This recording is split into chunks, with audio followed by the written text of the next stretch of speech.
Indeed. Hello, welcome to Wyrd Wessex. Have you shaved? Yeah, and like de-aged like 20 years as well. Fucking what? I'm Andy. Welcome to my podcast. What is your podcast called, Andy? Um, um, Weird something. Wow. What is Yes, happening?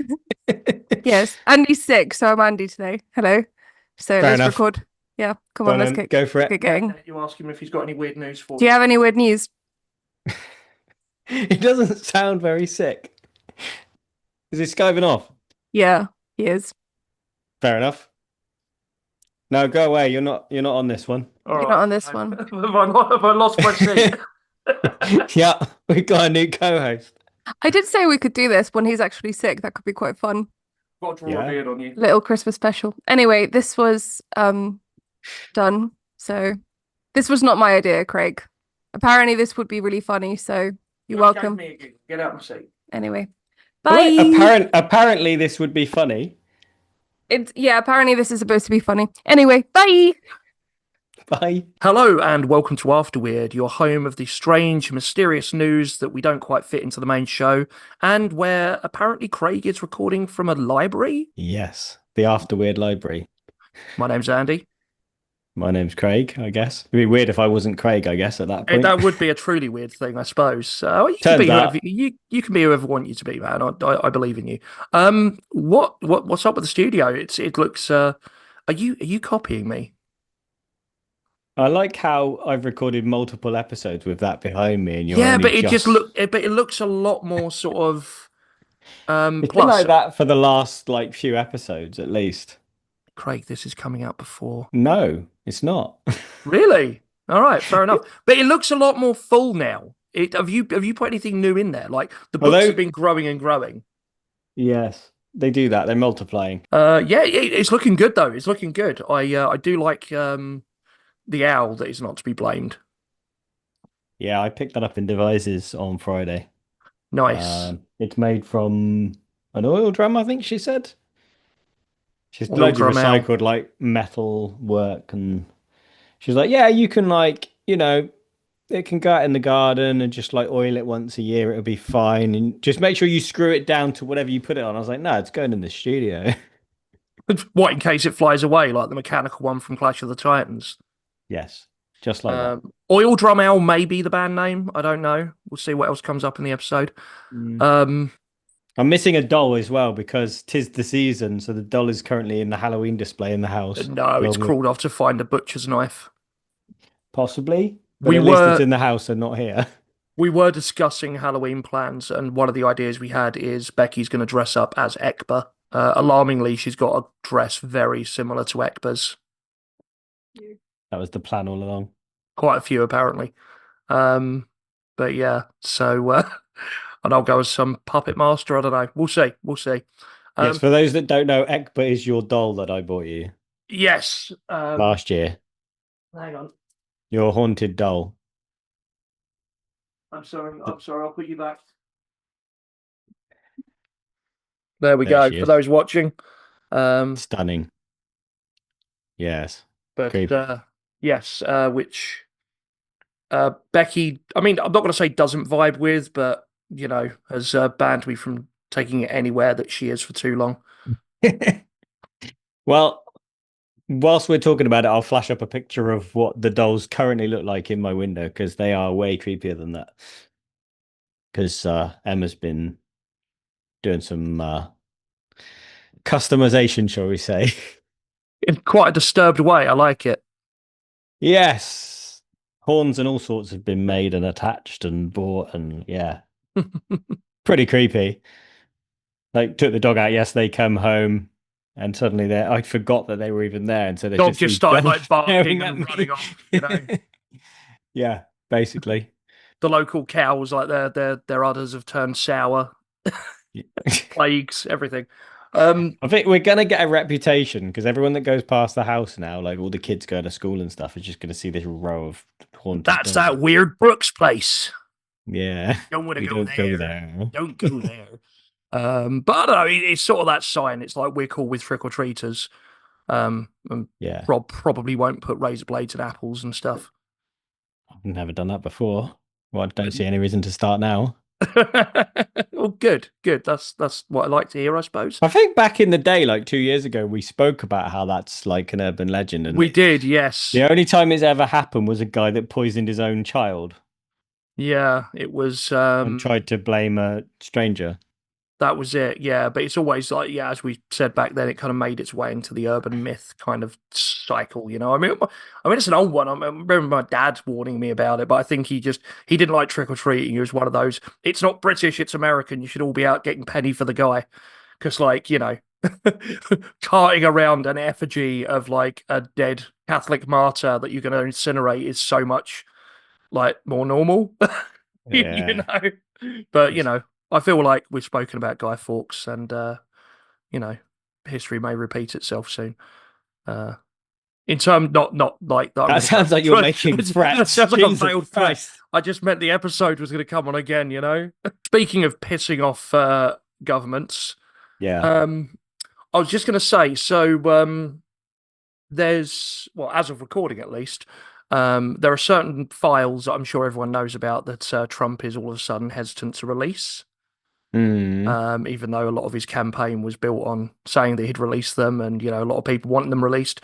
So he's been going some measures, right, to stop them being released and distract people, and some of these have been quite insidious. But the latest one, which I wanted to bring up, which kind of fits into what we're talking about, this one from a week ago from the BBC, and it's kind of a weird news. It's sort of a segue, but something I wanted to chat about. Trump to declassify files over aviation pioneer Amelia Earhart. So I'm guessing you know her story. Yeah. So yeah, it's so this came out last week. So I wasn't aware that there was anything classified about it, so that's interesting. I don't know if there is, or whether he's because it went down quite well when he was talking about it went down quite well when he was talking about the, sort of the JFK files being released and UFO files being released, and not much happened. But I just like that how that's a go-to now. Like, oh, you like secrets, you like secret files, do you? Here's some, you know. Yeah. So yeah, he said he will order the administration to classify secret government records related to the 1937 disappearance of Amelia Earhart. But yeah. Earhart's disappearance during the attempt to circumnavigate the globe spawned numerous theories, from a simple crash due to fuel exhaustion, or more elaborate claims of Japanese capture or US government espionage. But yeah. She was in that documentary about the museum too, wasn't she? When all the stuff comes to life at night. Yes, and that famous groundbreaking documentary, Night in the Museum, right? The second one, I think. Yeah. Well, you know, you got to do follow-up documentaries on these things. Night at the Museum again, or whatever it was called. Yeah. To the Electric Boogaloo.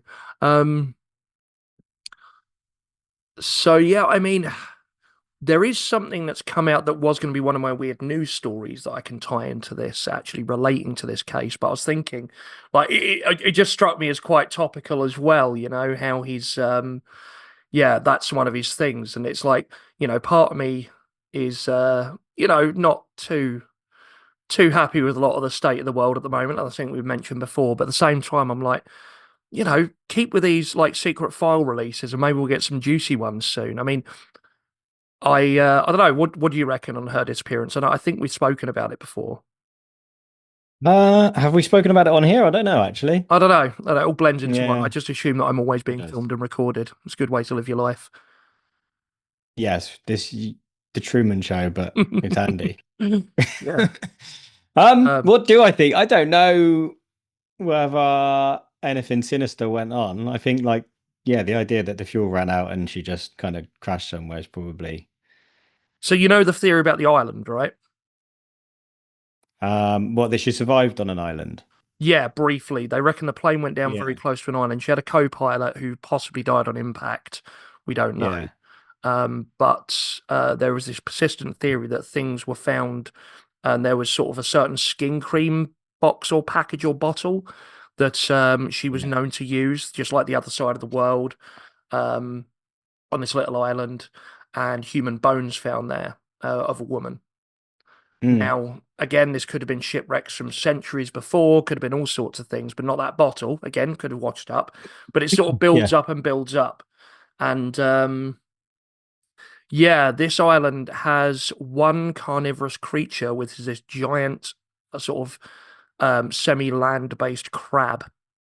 And the absolutely horrifying idea is that she was wounded, eventually either succumbed to her injuries or possibly before then ended up getting eaten by these carnivorous crabs, which is pretty fucking horrible. But it sounded a bit like a cryptid, to be honest. Right? But yeah, it looks more and more plausible.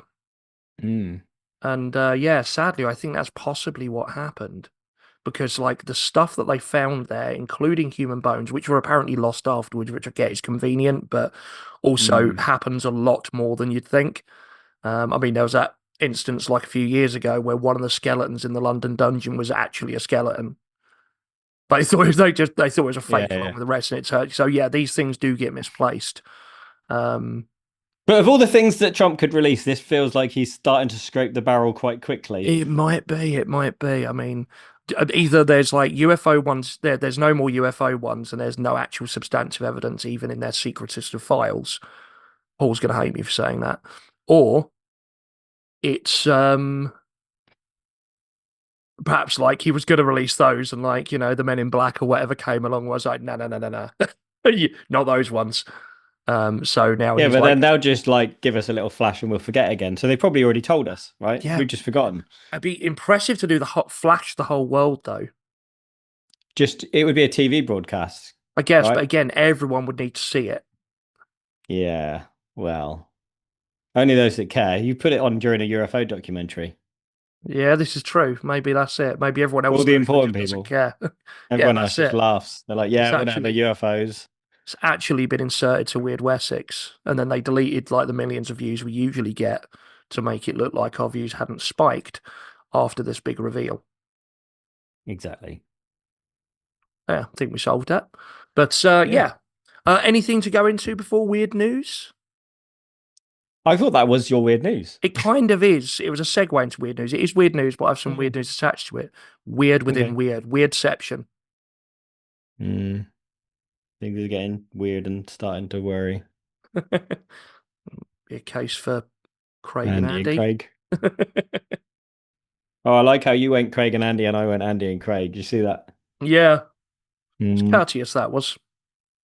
It was. It should, but it's alphabetical, right? So Andy comes first. But like Scully and Andy both end with Y, so that's why I went with that. I thought you'd forgot Mulder's name and you were Scully and Andy. No, I could never forget that, because when my uncle used to use that, "You're right, me old Mulder, you're right, Mulder," that's an old sort of term. Is it? Yeah, quite local, I think, to like Hertfordshire way. Quite local to your uncle. I'd never heard it before, and then obviously X-Files came out. I was like, oh wow, that's but I think it's spelled differently. There you go. I've learned something new today. So yeah, I can carry on to my my related weird news then. Go on, I'm thinking aerial footage from 1938 provides very strong evidence of Amelia Earhart's long-lost plane. Newly discovered aerial photos taken in 1938 of a mysterious anomaly on a remote island in the South Pacific provide a very strong evidence that it may be Amelia Earhart's missing plane, researchers claim.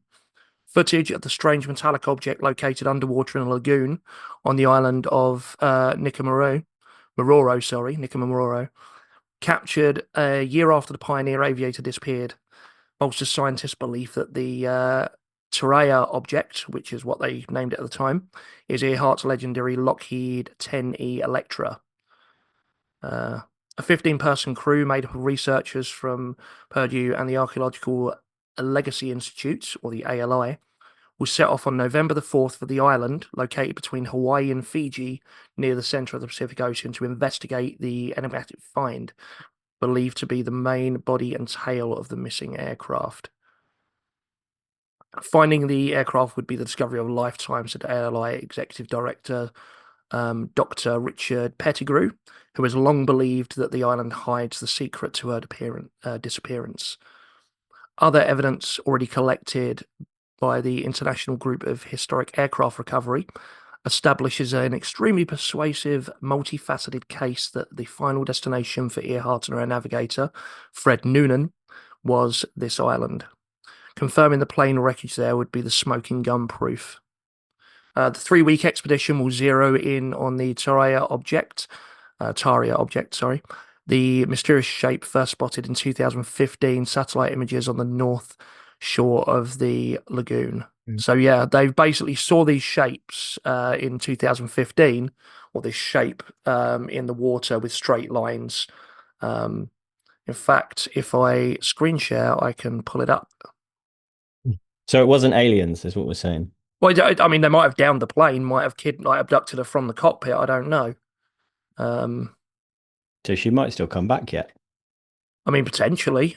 And she'll be the same age, and we've all like moved on, and she'll be like, "No, I've only been gone for 10 minutes." So that is the current picture of the object from back in 2015, so 10 years ago. Yeah. In the same location, there it is in 1938. But yeah, it's quite interesting. And I don't know whether this was sort of brought up because of that announcement or what, but I'm guessing if there's an expedition starting next month, it was probably planned for a while ago. Yeah, from a while ago.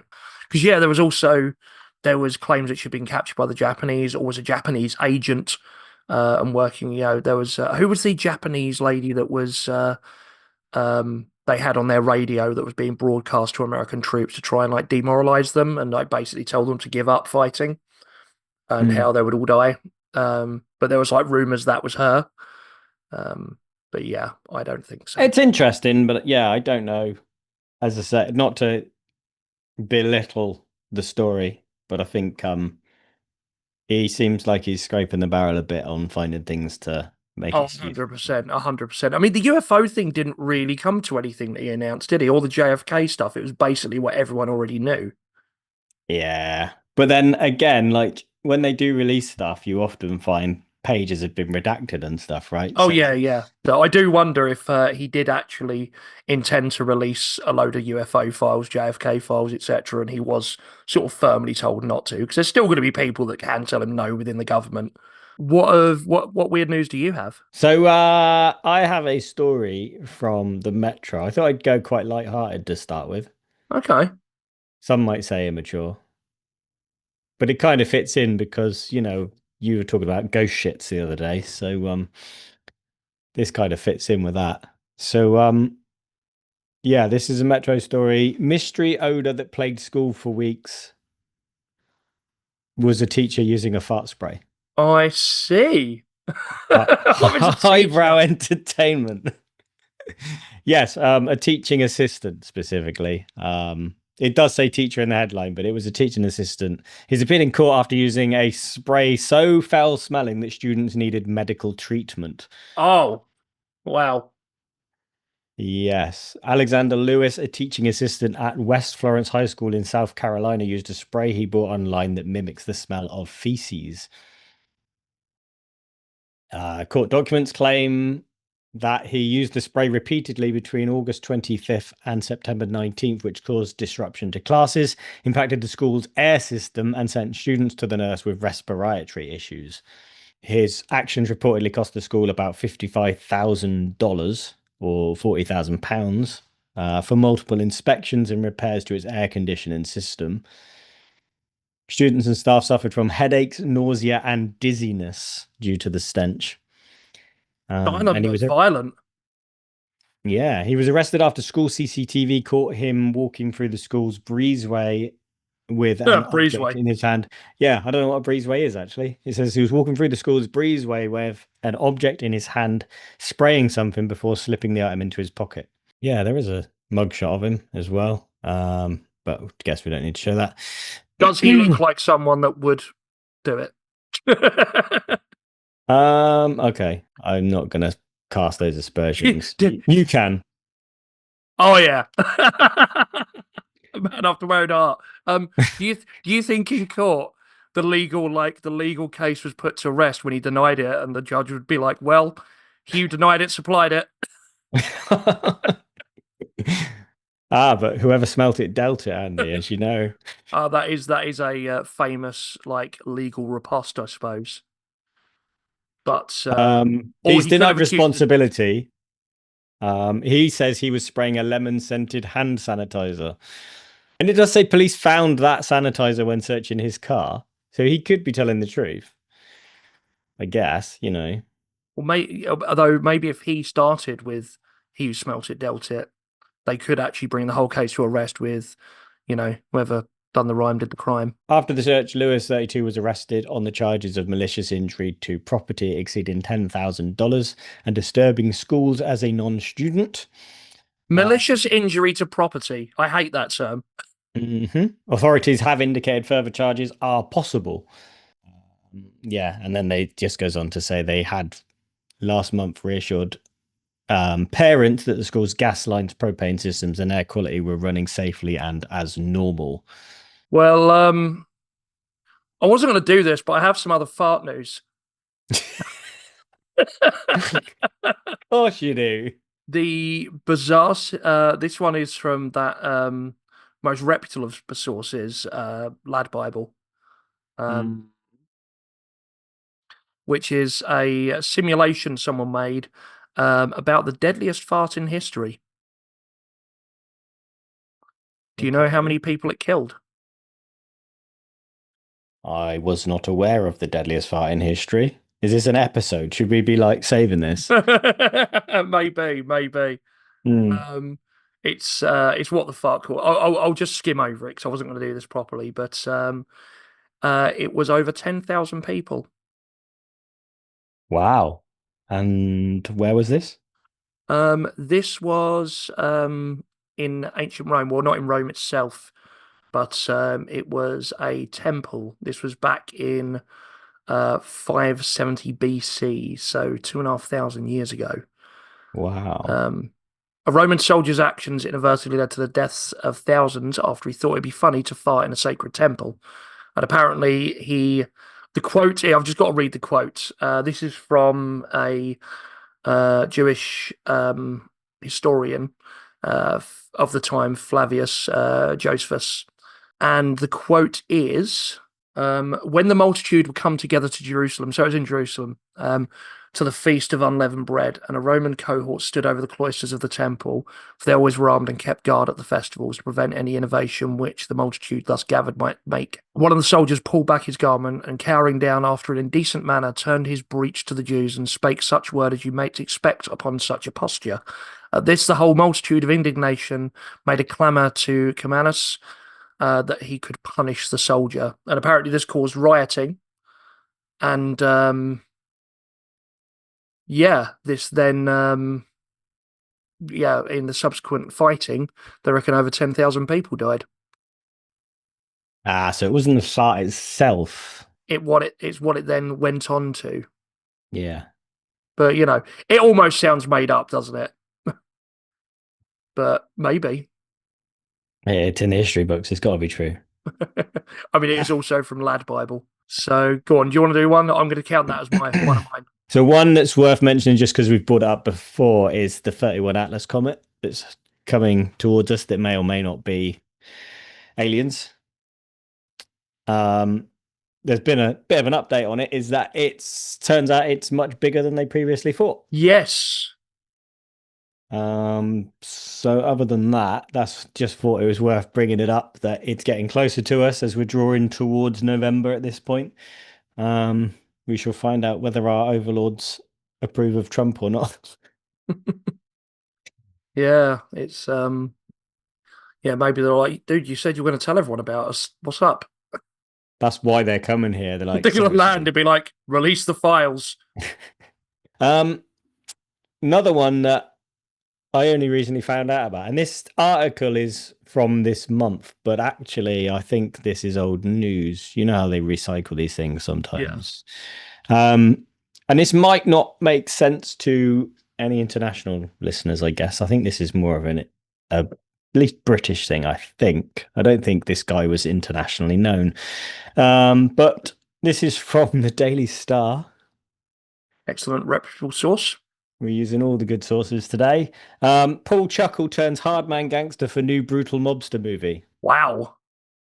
Yeah, so for those that maybe don't know, there was a couple of brothers that used to do children's television, the Chuckle brothers on the BBC. So I guess being BBC, it might have gone more international. I don't know.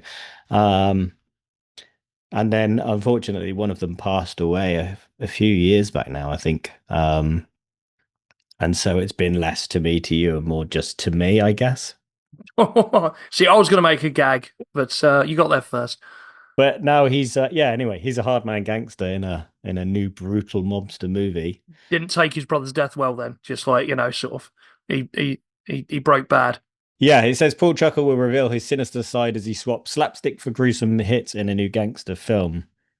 He's going to play a character called the Jackal in Fall to the Top. Oh yeah, there is. Do you want to see a quick teaser trailer of him? Go on then.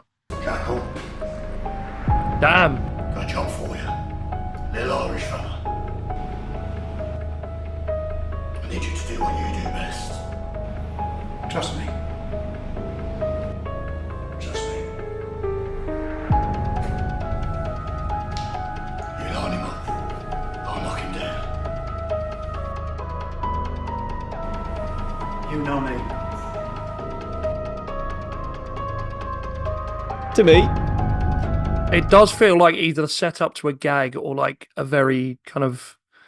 It doesn't look very well written. I've got a job for you. Yeah, I was going to say the music. do what you as do well. best. You can't really. They're drowned out by the music, aren't they? Yeah. But yeah, there you go. That's Fair enough. That is kind of weird. it is All weird. right. Yeah, Well, I've got one last weird news then. go on then. This one is from the Mirror. Weird. I think it's weird every time I look in the mirror. Mystery as giant hairy object smashes into farm after falling from the sky. Okay. An unusual object has left experts scratching their heads after it plunged from the sky and landed on a farm. The large carbon fiber cylinder, measuring around 5.6 feet in length and 3.9 in diameter, was found on the land in Porto Tyrol in northern Argentina. The mystery cylinder has a valve system at one end and a 40-centimeter hole at the other, along with a serial number inscribed onto it. I thought what made it more mind-boggling was the fact it's covered in strange black fibers that look like hair. The furry item launched out of the sky around 6:30 p.m. on September the 25th. Local authorities were informed by the 47-year-old landowner, Ramon Ricardo Gonzalez, shortly after the incident, and both the local police and the fire brigade were sent out to inspect the cylinder. To ensure the object wasn't explosive, bomb experts also arrived on the scene. It's confirmed that the mystery object did not harbour any type of combustible or hazardous materials, although officials are still left scratching their heads as to what it actually is. With this in mind, they've created a 100-foot security perimeter around the furry object as they continue to investigate the incident. Possibly it still remains it is in fact space junk, which I'd probably assume. Potentially from a recent SpaceX mission, but the search for answers continues. One stargazer online said it could be a composite overwrapped pressure vessel belonging to a spaceship, humorously suggesting no danger to anyone, except, of course, if it landed on you. The hairy element's a bit weird for a space jet. Yeah, I mean, certain like, sort of composite materials, sort of, when they're going through re-entry, kind of, if they're quite fibrous, can like burn away. The stuff binding it can burn away. But yeah, I can put a picture up if you like. There you go. Can you see that? I can. That's kind of.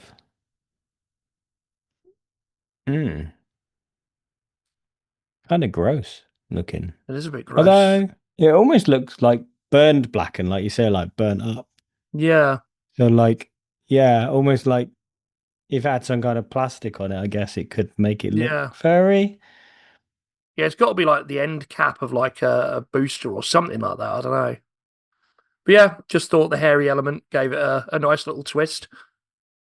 Surely if it's got a serial number, it's fairly easy to trace where it come from as well. Yeah, but where's the fun in that? All right. Have you said you had one more weird news? I do. Perfect for the spooky season. This one's Excellent. from My London. Your London. It's called My London. That's the website. MyLondon. Right. So it's from Craig's London. No, not mine. My London. Anyway. Bruce Forsyth's ghost is haunting famous West End theatre where he is buried. His ashes were interred beneath the stage after his death in 2017. Again, I guess international people maybe aren't so aware of Bruce Forsyth, but he's a TV host, presenter, game show host.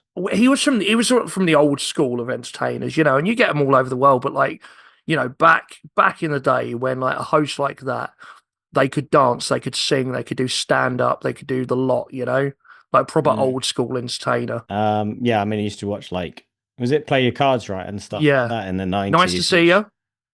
Which I guess people international will know those game shows, but with different hosts, because I think they have those in the States and that, right? So hire all hour, love. Hire all hour. Oh, it's like he's in the room. It's actually me hiding in the West End Theatre. Good game, good game. It says the spirit of TV legend Bruce Forsyth is allegedly haunting the London Palladium, with reports of his ghost echoing the famous catchphrase, "Nice to see you nice." That's quite a mouthful for a ghost as well, isn't it? Because you normally get like whispers of something, but right, that's not just a whisper. The cherished entertainer's ashes were laid to rest beneath the stage of the celebrated theatre following his death in 2017. A paranormal specialist now maintains she heard his... there you go. It's a bit of a... Anyway, a paranormal specialist now maintains she heard his spectral voice during a recent visit. It says vocalist Brocard, who previously claimed to have wed and subsequently divorced a ghost, of course she did, said she sensed Bruce's presence during an interview with Pengile and Piff the Magic Dragon. I love Piff the Magic Dragon. Don't know Piff the Magic Dragon. Really? Don't think so.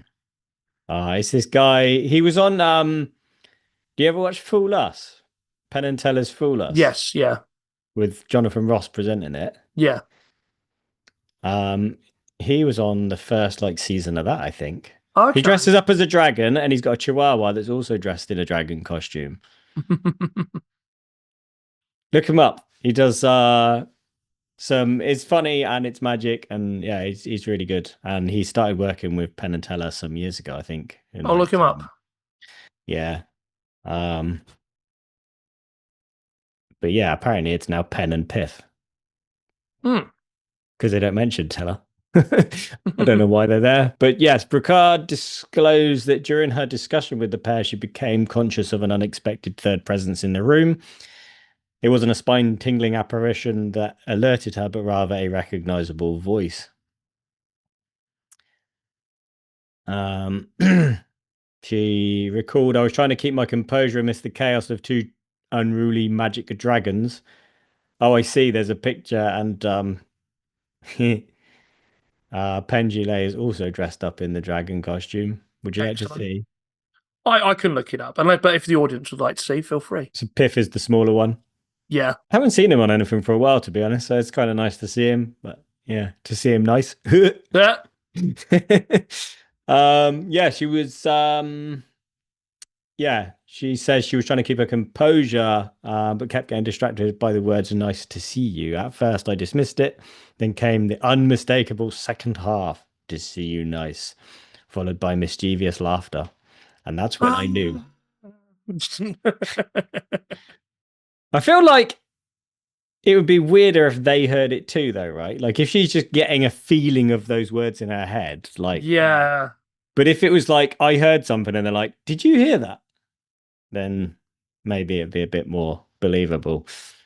I can't imagine Penn would be down with that, famous skeptic, Yeah, that's what I mean, though. If he was like, "I heard that too," then I'd be like, "Fucking hell."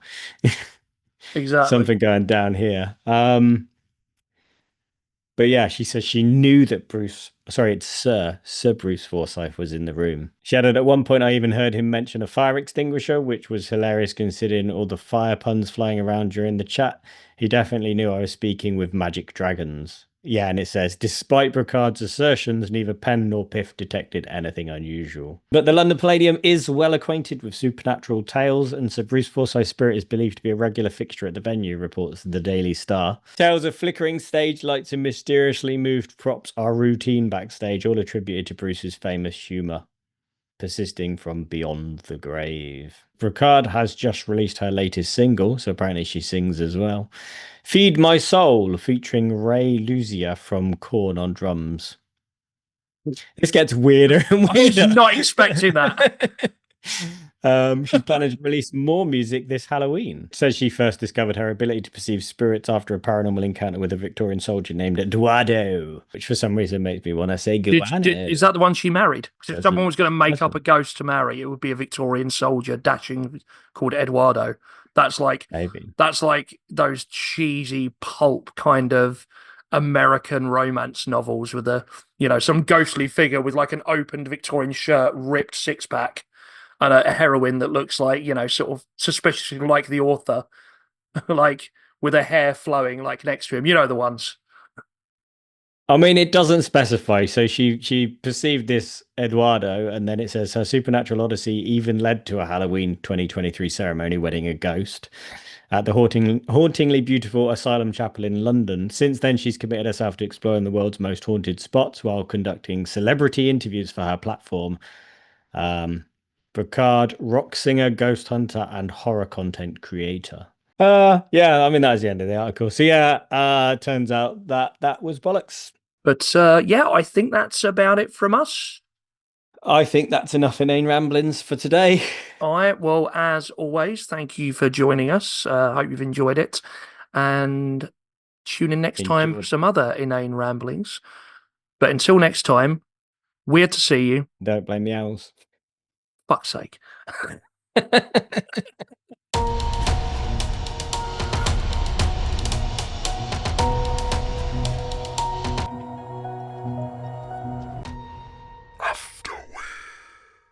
Sky News, right. We're still recording after Wyrd.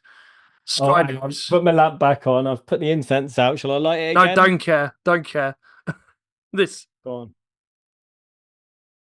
on. This is something that I've just found from 2023. Singer divorces devilishly handsome ghost of a Victorian soldier after less than a year. Fucking called it. The songwriter and performer, who goes only by the name of Brocard, said she first met devilishly handsome Eduardo when he burst into her bedroom one dark and stormy night. Just as I said, I called it. There you go. That's my weird news.